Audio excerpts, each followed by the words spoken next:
You've tuned in the Bellingham Podcast for the week of September 8th, 2019. This is an episode 130. Off of the mountain and back to the city by the Salish Sea, I am AJ Barce. And dusting off my Columbia fleece out of the closet, I am Chris Powell. On this episode, our Community Connections Conversations continues. Did you like that alliteration? With Whatcom County Councilperson Carol Frazey. That's a lot of C's. We had a fun conversation about fitness, motivation, life in Bellingham, and much more. Come listen in on the conversation. This, you lovely and talented listener, is the Bellingham Podcast. Hi, I feel a lot better. How you doing, Chris? I'm doing just fine. Thank you, AJ. Welcome back from the mountain. Glad that it didn't eat you up. Nope. I'm still alive, all 10 fingers, 10 toes, and I didn't fall off the mountain, so we're good. Battery recharging. Yes, very thoroughly. While I was gone, apparently you had a sit down with somebody. I had an opportunity to interview Whatcom County Councilperson Carol Frazey, Carol. who also is the owner of the Fit School here in Bellingham. Ah, yeah. We'll talk a lot about that in the interview, but before we kick into the conversation, guess what? What? The kiddos are back in school. Oh, yeah. And while yours is not quite there yet, and mine is there, we got a public service announcement from the Bellingham Podcast. Public service announcement. Thank you. Please drive the school speed limit. If it's blinking a yellow light in 20, even though you may not see any kiddos or people around, let's drive slower because it's important. We don't want to make the front page headlines nor get pulled over by a motorcycle law enforcement official and get lit up with a ticket. Yes, as we've seen a lot of recently. And what you can do is actually picture Will Smith's video Summertime where he's in the convertible cruising around. Yes, picture that when you're driving around the school zones. That's how I always look behind the wheel, Chris. Cool. So, speaking of roads, I also want to give a shout out before we jump into the interview. There were a number of road construction projects going on around Whatcom County and Bellingham due to the nice weather. I want to give a shout out to the folks that were in the yellow vests who were working overnight hours, starting at 7 p.m. or so and ending at 7 a.m. Around Sunset Drive. Our neck of the woods. State Route 542 if you're playing along.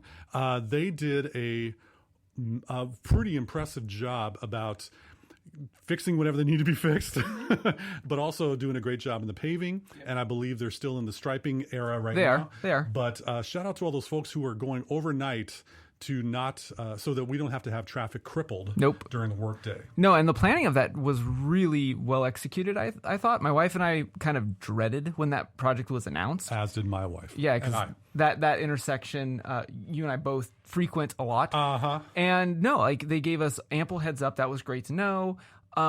And then the whole project, just like you said, they phased it in a way that it didn't really bottleneck as bad as some of the other projects in town. So props to you guys. Absolutely. So I just couldn't interview a member of Whatcom County Council in a recording studio.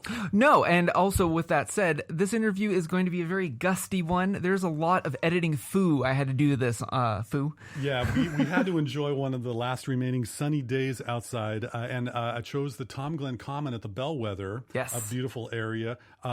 So you might notice some wind because we're right on the water, and you might notice some rattling. That's the Bellwether staff moving stuff around. So also in some waves crashing. As I was editing it, dude, you can even hear subtly the waves crashing in the background. It's nice. It's on location, if you will. Good. So let's jump into the interview with Whatcom County Councilperson and owner of the Fit School, Carol Frazey.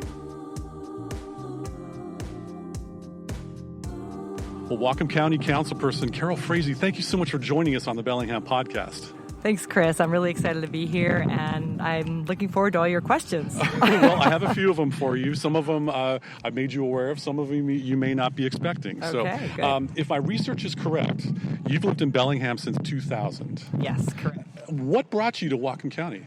My sister lived here, and for about 12 years we visited and we tried to get jobs here, my husband and I, and finally he found a job at PLU for 1 year, and then we moved his way up the Skagit Valley. I was pregnant at the time, 8 months pregnant when we moved here, so I had to find a doctor right away. And you can understand that. And stayed home for a while with my kids. But we worked forever to get here because we would visit here, and just even in the winter, it was just it's just everything. We lived in Boulder, Colorado. We lived in Davis. We lived in Pennsylvania. And this had ocean and mountains and hiking and outdoor. We just love all that. I can totally understand that. So what is one of the most striking changes you've seen since you first came here in about 2 decades of living? What's really changed for you upon living here? Yeah, I think the growth, like the people moving in, but I kind of like it. I think everyone adds something, and we do have to work on housing, but there's a lot of people moving here, and we really need to prepare for that. But that's the biggest change I've seen. And also, the little, some of Rudy's Pizza just closed. The little things you love about Bellingham and the area, and also Acme Diner is going to be closing. All these things that are icons for our area, that's the sad part that I see happening. Change does occur, unfortunately. Yes. And yes, I have fond memories of Rudy's Pizzeria on State Street as well, but hopefully things will continue on. Yes, they will, and there's good things to come. Absolutely. So let's talk about your work with Fit School. Yes. Now, you've been a catalyst or a leader, and dare I say a guru, in encouraging women to get active and to get fit. Yes. I'm starting to notice as temperatures drop slightly from this beautiful summer we've had around Bellingham. I'm wondering, Carol, how would you encourage women to continue their fitness regimen when the mornings start to get chilly and the weather gets a little drizzly and it's kind of gloomy outside as we're known? How do you give them incentive to get out there?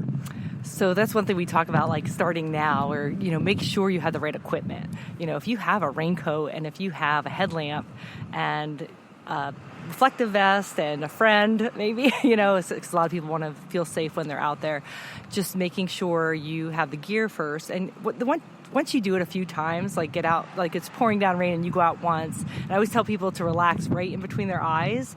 We squint up and we tighten up when we go out in the rain. It's how about you just loosen up right between your eyes and actually just enjoy the raindrops, and just trying to get out there and enjoy it. Go out for 10 minutes and come back in. And then, just get out there 10 minutes and just to start. Sometimes just a little bit of effort compounds the interest on the investment. Yes. For that. Very good. Yeah, and also meeting friends, if they rely on you, say, I have a friend I met today at 6 a.m., and we don't text each other. She just tells me when she's headed out with her dogs to meet me, but we don't say, I'm not going today. It's not even an option. Oh, yes. Very good. Very good. Well, I believe we have some listeners on the show that would say that they are, quote, too busy or to get out there and do the work, just to get out there, even if it's for 10 minutes. How do you guide your clients in putting it on the priority list when they're running after their kiddos, for example, or their day is so comprised of their work or their job that they just feel blasted at the end of the day and don't have that internal engine to rev them up to go out to get some fitness in? Yes, I totally understand. I was home with 2 kids also and have a job, and it is really difficult but making that a priority. I always say, you would never, if you had a doctor's appointment, hardly ever would we miss it because we'd lose the money, first of all, and then we need our health. So if we make our appointments with ourselves for fitness, it just has to be a priority. I know it sounds simple, but it's not simple. So just putting everything in place so that you can't fail. If you're going to get up at 5, say your alarm goes off, having your clothes right there, ready to go, even your shoes. Some people even sleep in their running clothes just so they can get up and go. Yes, I do know people who do that. Okay. Anything, or people that take their running or their workout clothes to work, and then they won't allow themselves to go in their house before they walk for 20 minutes. And just little simple things. It's kind of, you have to play tricks on your head, because especially when the weather's horrible. Sure. And all that. And I think the community too. If you can find a community, I know, Fairhaven Runners has walking and running groups, and we have Fit School, and there's a lot of different activities, lots of gyms. If you can find your people and connect and make sure that they help you stay accountable, and also just making that part. If you can just do it consistently and just making it part of your day. And I know that it sounds so simple, but if you look at your daytime schedule and where are you, I always tell people, what if we did what if we did a plank every time before we looked at Facebook? We'd be pretty tough. Interesting. Very interesting idea. Play little tricks with yourself. Well, you're combining the physical and the online connection. Yes. I've often thought, or I've read articles online that when you're watching the football game, because guess what's coming up on the near future, during commercial breaks, if you did 10 push-ups, 15 push-ups during a commercial break, how would that impact your physical fitness as you're watching the Hawks? We would be so buff. Indeed. So speaking of buff or formerly buff, okay. So let's just say, I know that with the fit school it mainly applies to women, but let's just say there happened to be a man in his mid-40s, so to speak, who used to have an active lifestyle involving weightlifting and sports, but now has, what do they call it nowadays, a dad bod. And even though he isn't much for running due to flat arches and other things like that, and very little stamina, still gets exercise walking the family dog with his wife about 5 times a week. You know a lot about this guy. I know. I got a friend. Okay. How would you set this hypothetical man, so to speak, on the path back to improved fitness? How would you take someone who used to be very active but is kind of just doing a little bit of low impact at this point? Okay, so just first look at what they enjoy doing. Some people used to enjoy biking when they were little. Like, what do you enjoy when that person? What did they enjoy when they were 12? Like, is it team sports you like? Or is it biking? We have so many activities we can do here. We even have, we have soccer teams. We have so many opportunities, but it is making the time. And just starting out little by little, say that person wants to run. And everyone thinks they have to push.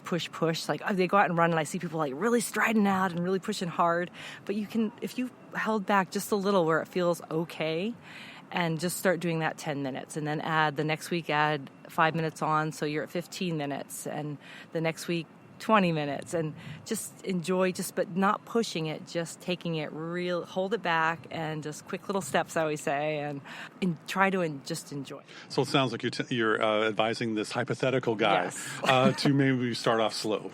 Yes, correct. Because the funny thing is that hypothetical guy, this friend of mine, who I know rather well, he used to go full blast in the gym because, he grew up watching pro wrestling. And, of course, training, say your prayers, eat the vitamins like the Hulkster, kind of got that imprinted on. And to take 50, 60%, 70% of effort as opposed to 100% is a little something he may not be that aware of. Okay, but and if he does like that all-out thing, there are activities, there are some the different types of workouts you can do all over town, and just have someone make sure you get there, or that person get there. Right, yeah, my hypothetical guy. Yes. Very good. Well, thank you. But I believe taking it slow so you don't get injured. I mean, we are more prone to injury as we mature. Yes. And just taking it slow. That hypothetical guy is well aware of that. Okay, good. So, anyway, in addition to your calling as a fitness mentor for women, by the way, you're currently serving on the Whatcom County Council. Yes.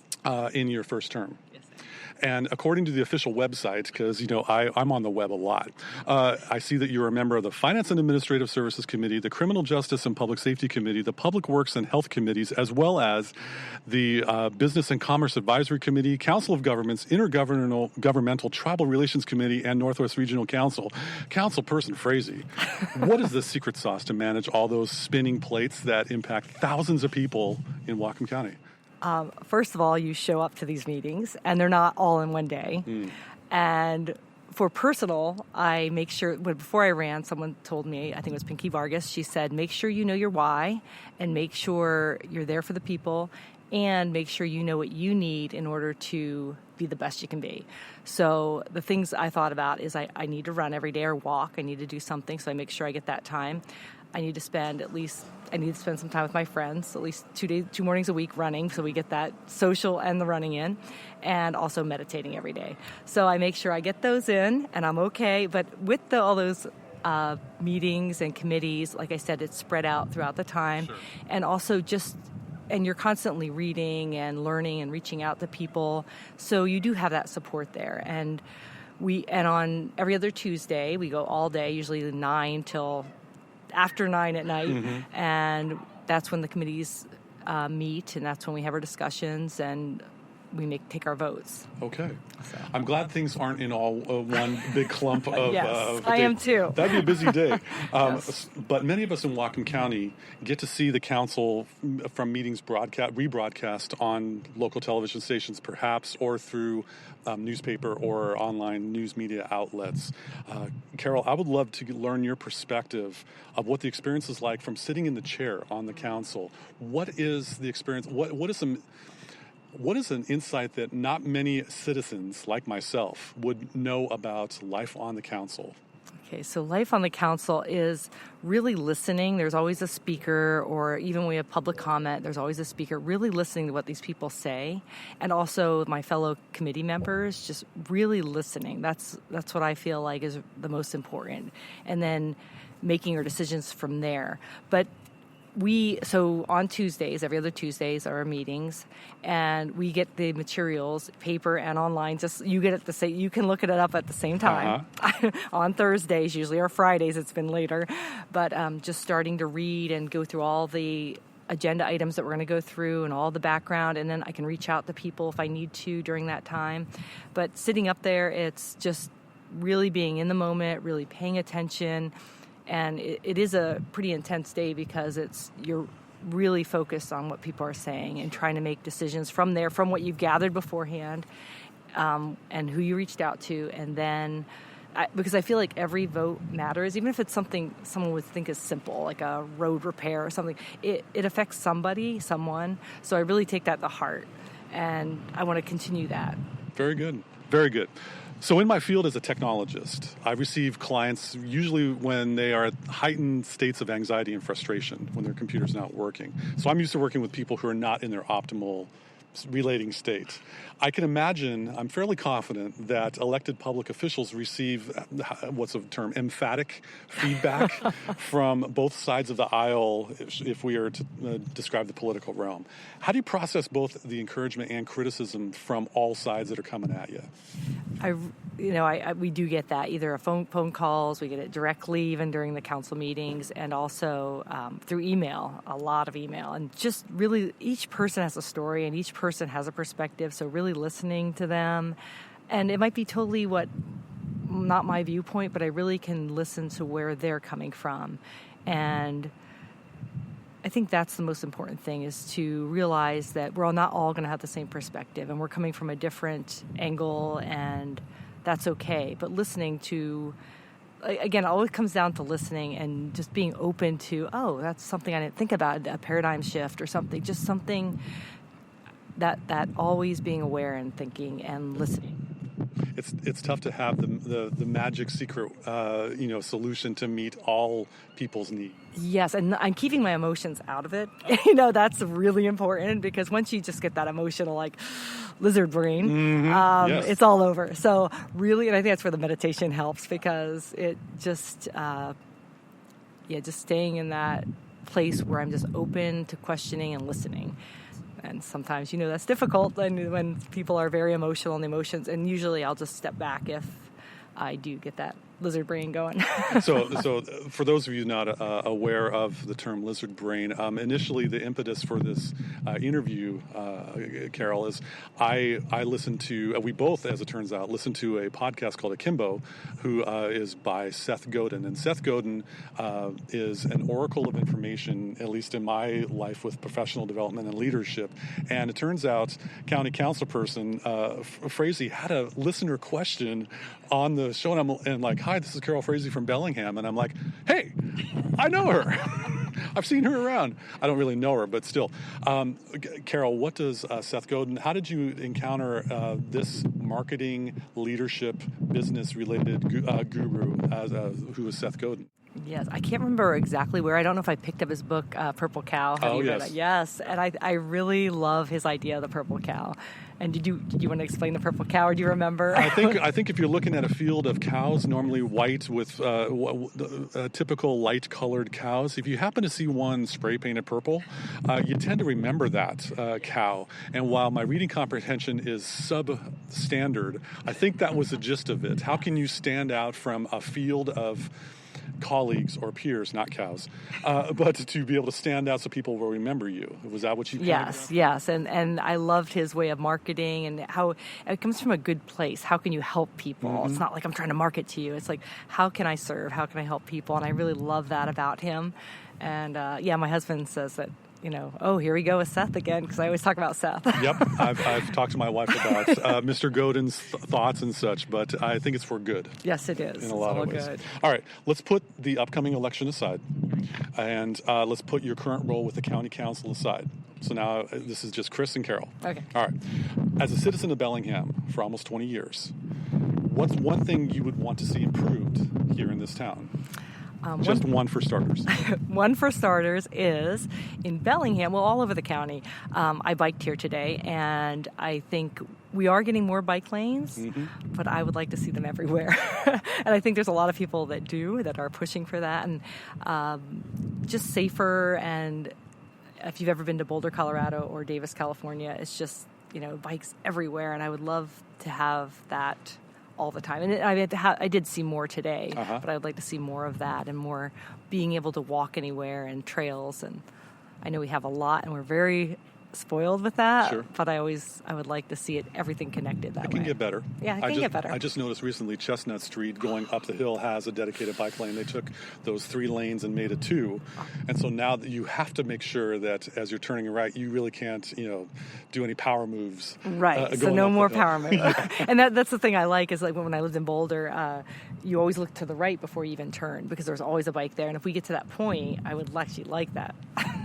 I think it will happen little by little, but Okay. I wasn't quite aware that you were down with the bike lanes, but that's good to hear. What is something currently not available in Bellingham that if you had a magic wand, all right, the Frazey wand of resources and budget that you would bring to town? And I'm just going to talk Bellingham for right now, even though we're in Whatcom County. More affordable housing? More affordable housing. Yes, okay. that's all really right. important. It is very important. I couldn't afford the house if I had to buy my house today. I couldn't afford it, and we bought it in 2001, and it's just amazing how much it went up. It's just difficult for a lot of people. We've talked about this a little bit on the show, and we definitely see it everywhere. I got that. So with affordable housing, there are a number of nonprofits around. There are a number of areas. How would you guide that process to be able to get to in a place of affordable housing for folks coming to Bellingham or young professionals that want to be able to invest? Right. I don't have the magic answer, and which I did. I am on the Business and Commerce Advisory Committee. Yes. And what they have done is talked about things we can do in Bellingham. It's mostly in Bellingham and in Whatcom County. The things we can change to make housing more affordable because businesses even aren't. It's hard for businesses to even stay here because their workers can't afford a place. And so we can't even attract people to come here to have a business. So we're having difficulty with that. So they are working on some solutions and also things like the Colshan Land Trust, Land Community Trust. It has a good model, a good template of how they do it.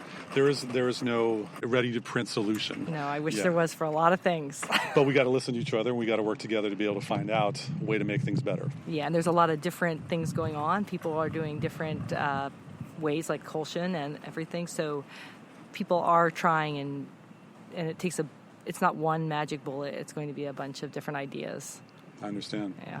All right. So, Carol, pop quiz time. Okay. All of my guests that I interview, I always ask these couple questions. So, if you're ready, where is your favorite place to grab a bite to eat around Bellingham or Whatcom County? Or Whatcom County. Okay. Just one?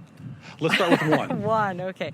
Super Mario's food truck. Really? Yes, I love food trucks. I think AJ and I might be having a show involving food trucks. We might have to make mention of that. You might. What about Super Mario's appeals to you? It's in that. Have you been there? It's like a gas station area. I'm not quite familiar with the location.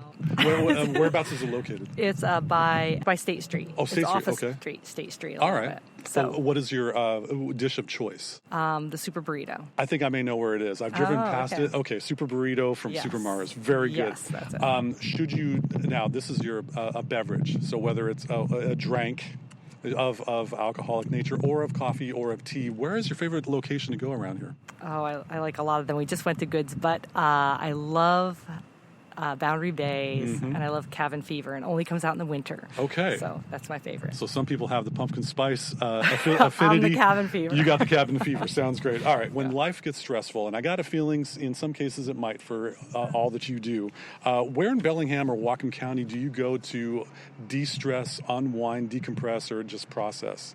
Okay, 5 days a week I'm up on Galbraith Mountain running. It's just a magical place up there, and it's wonderful. All right. So Galbraith Mountain, I've heard a lot about that place. Okay, you got to get up there. Oh, I know.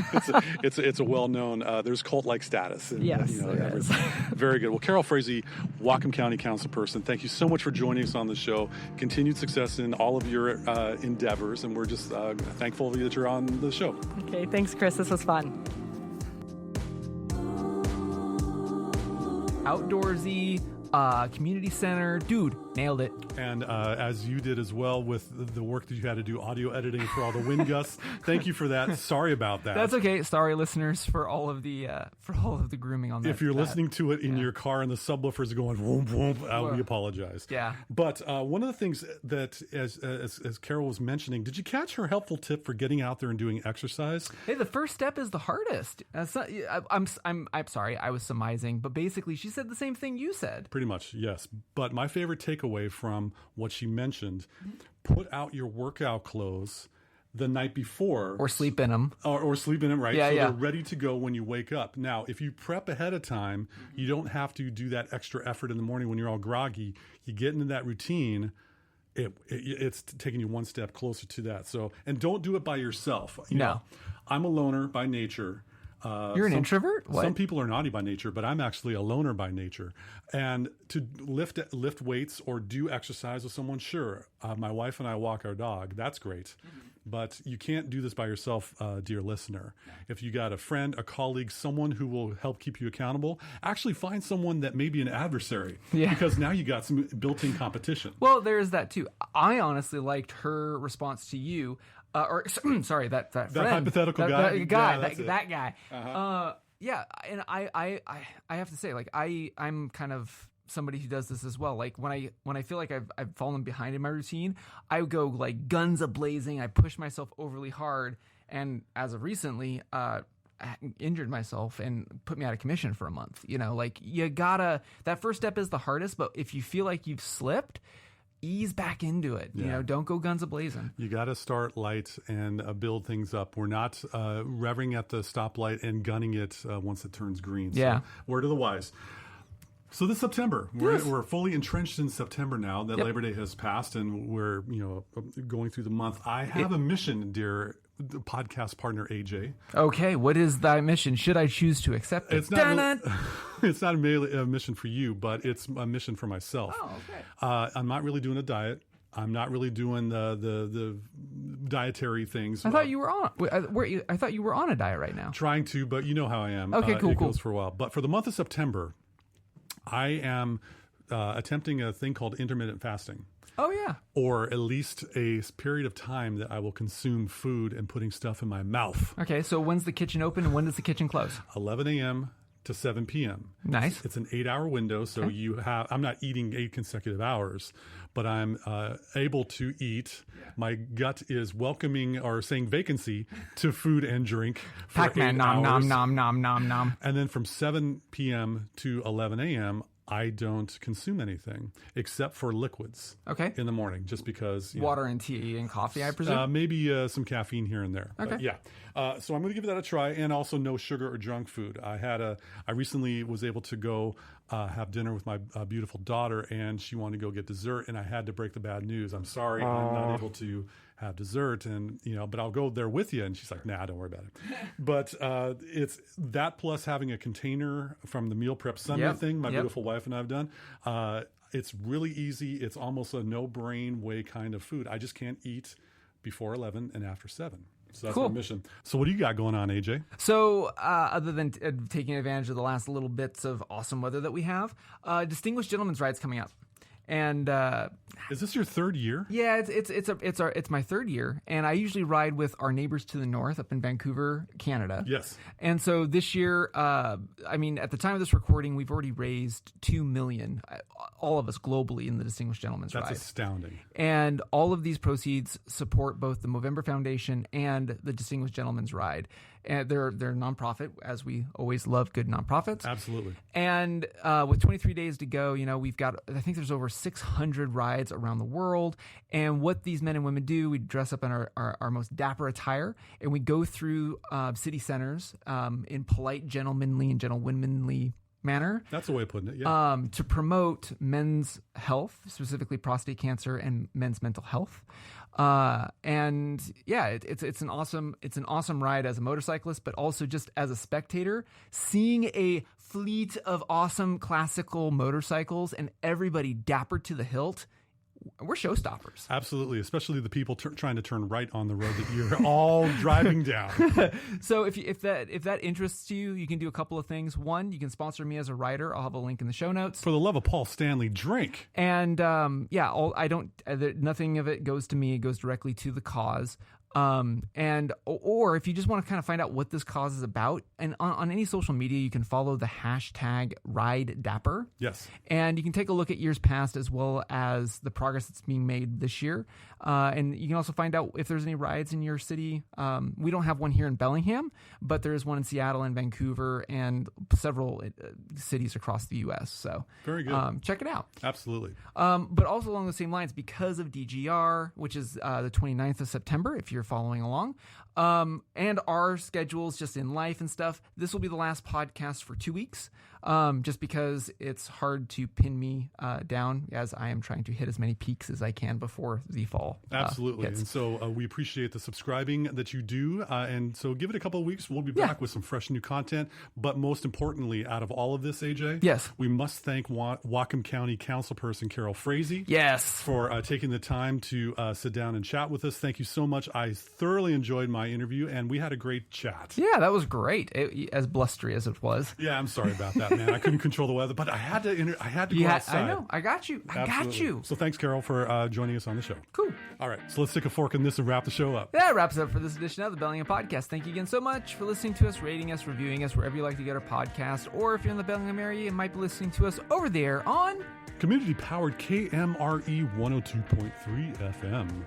Ooh, that was low and subdued. That was me transitioning into a radio DJ voice. They air our show, whether you like it or not, Mondays at 6:30 p.m. and Thursdays at 6 p.m. Twice a week you can hear us go off. And they're also streaming worldwide at KMRE.org. So on that note, I'm AJ Barce. And I'm Chris Powell. Thank you once again for joining us on the Bellingham Podcast. We are very smooth podcast operators. But we are not smooth jazz. No.